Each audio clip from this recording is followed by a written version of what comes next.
ये कहानी एक ऐसी डिवाइस की है जो किसी भी इंसान को अमर बना सकती है, लेकिन इस अमरता के साथ एक शराब भी जुड़ा हुआ है। तो फिल्म की कहानी की शुरुआत होती है 1536 से, जहां एक साइंटिस्ट एक ऐसी डिवाइस बनाता है जो इंसान को अमर बना सकता है। वो साइंटिस्ट इस डिवाइस का नाम क्रोनोस रखता है। अब आगे हमें 400 साल बाद का वक्त दिखाया जाता है, जहाँ एक इमारत के गिरने से बहुत से लोगों की मौत हो चुकी है। यहाँ एक बिल्डिंग के मलबे के नीचे हमें वही साइंटिस्ट दिखाया जाता है जिसकी बॉडी अब पूरी तरह से सफेद हो चुकी थी और वो पिछले 400 सालों से क्रोनोस डिवाइस का इस्तेमाल करके अब तक जिंदा था। लेकिन इमारत के गिरने से उसके सीने में लोहे का सरिया घुस जाता है और उसकी मौत हो जाती है। यहाँ हमें पता चलता है कि क्रोनोस डिवाइस के इस्तेमाल से ये साइंटिस्ट एक पिशाच बन चुका था और इंसानों का खून पीता था। साइंटिस्ट की मौत के बाद उसका सारा सामान नीलामी में चला जाता है। अब कहानी 1996 में शिफ्ट होती है, जहाँ एक बूढ़ा इंटेक डीलर टॉमस अपनी पोती ऑरोरा के साथ एक छोटी सी इंटेक शॉप चलाता है। एक दिन एक मूर्ति से बहुत सारे कॉकरोचेस निकलते हैं। ये देखकर टॉमस उस मूर्ति को खोलता है और उसमें से वही क्रोनोस डिवाइस निकलती है। उसे देखकर टॉमस कुछ समझ नहीं पाता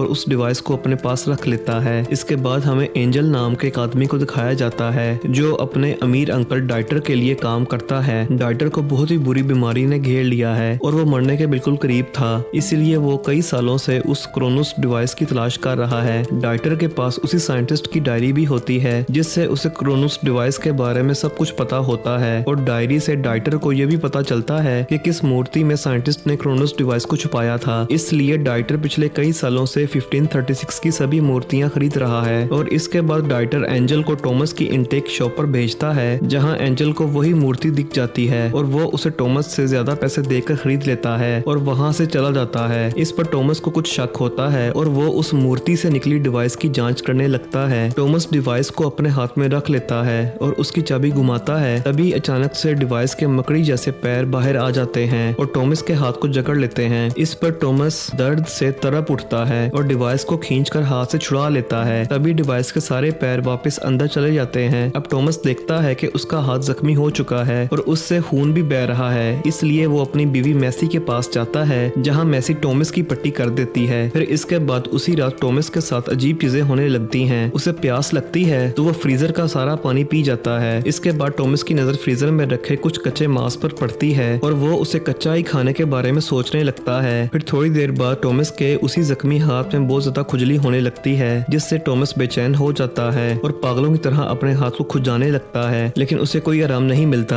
क्योंकि अब टॉमस के जिस्म को क्रोनोस डिवाइस की लत लग चुकी है। टॉमस फिर से डिवाइस को निकालकर अपने हाथ पर रख लेता है और उसकी चाबी घुमाता है। तभी डिवाइस के पैर बाहर आते हैं और टॉमस के हाथ को जकड़ लेते हैं, लेकिन इस बार एक और सुई बाहर आती है और टॉमस की कलाई में घुस जाती है। अब डिवाइस तेजी से काम करने लगता है, जिससे टॉमस के पूरे जिस्म को आराम मिलता है और उसे बहुत सुकून महसूस होता है। अगली सुबह टॉमस को अपने जिस्म में कुछ चेंजेस महसूस होते हैं। उसकी झुर्रियां कम हो गई थीं और वो पहले से जवान हो गया है। उधर डाइटर को मूर्ति के अंदर कुछ नहीं मिलता और इस पर वो एंजल को बुरी तरह मारता है और उसे वापस से टॉमस की दुकान पर उस डिवाइस को लाने के लिए भेजता है। यहाँ हमें पता लगता है कि डाइटर एक मतलबी आदमी है और हमेशा अपने मतलब के बारे में सोचता है। उधर एंजल को भी अपने अंकल से नफरत है और वो बस अपने अंकल के मरने का वेट कर रहा है। उधर जब टॉमस अपनी दुकान पर आता है तो देखता है कि उसकी दुकान की सारी चीजें तोड़ दी गई हैं और वहाँ उसे एंजल का कार्ड मिलता है। टॉमस जल्दी से एंजल के पते पर पहुंच जाता है, जहाँ उसकी मुलाकात डाइटर से होती है। डाइटर टॉमस को धमका कर उसे डिवाइस ले लेता है। फिर वो टॉमस को डिवाइस की हिस्ट्री के बारे में बताता है। टॉमस डाइटर को बेवकूफ बनाकर उसे बॉक्स में डिवाइस की जगह ताले देकर वहाँ से भाग जाता है। अब टॉमस घर आकर अपनी पोती ऑरोरा से मिलता है और ऑरोरा ने उस डिवाइस को एक डोल में छुपा दिया था और अपने दादा के आते ही डिवाइस इन्हें दे देती है। फिर टॉमस उसी रात एक पार्टी में जाने से पहले फिर से डिवाइस का इस्तेमाल करता है, जिससे वो फिर से तंदुरुस्त हो जाता है। लेकिन उसे ये पता नहीं होता कि ये डिवाइस धीरे धीरे उसे एक पिशाच बना रही है। उधर पार्टी में एक आदमी के मुंह से अचानक खून